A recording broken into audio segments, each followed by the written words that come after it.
Visite de Scott Moe à Washington, acte 2.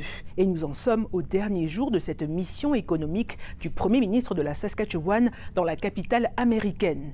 Une visite qui, cette fois-ci, prend une tournure plus économique que politique. En quoi cette deuxième visite est-elle différente de la première qui a eu lieu au début du mois et surtout, était-elle nécessaire? C'est de bonne guerre pour un premier ministre provincial d'aller à Washington avec des gens d'affaires pour essayer de promouvoir un peu le Canada et le libre-échange et d'essayer de contrer les attaques de Trump envers le Canada et donc envers la Saskatchewan.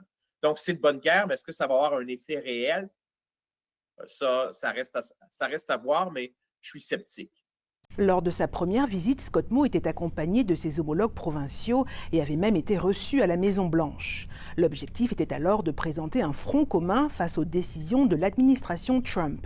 Cette fois-ci, le Premier ministre y est allé avec une approche différente.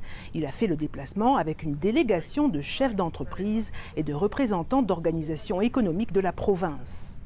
Leur but, faire du lobbying directement auprès des décideurs américains et défendre les intérêts de la Saskatchewan. Scott Moe se montre optimiste. Pourtant, ce matin, Donald Trump a de nouveau affirmé sur son réseau Truth Social sa volonté d'imposer des tarifs douaniers sur les produits canadiens et mexicains, et ce, dès la semaine prochaine comme prévu.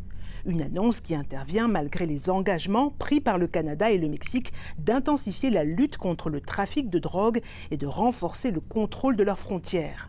En dépit des efforts du Premier ministre de la Saskatchewan et de la délégation d'hommes d'affaires, la position de Donald Trump reste inchangée. De quoi laisser perplexe sur la suite des choses. Ici Rita Saint-Michel, Radio-Canada, Saskatoon.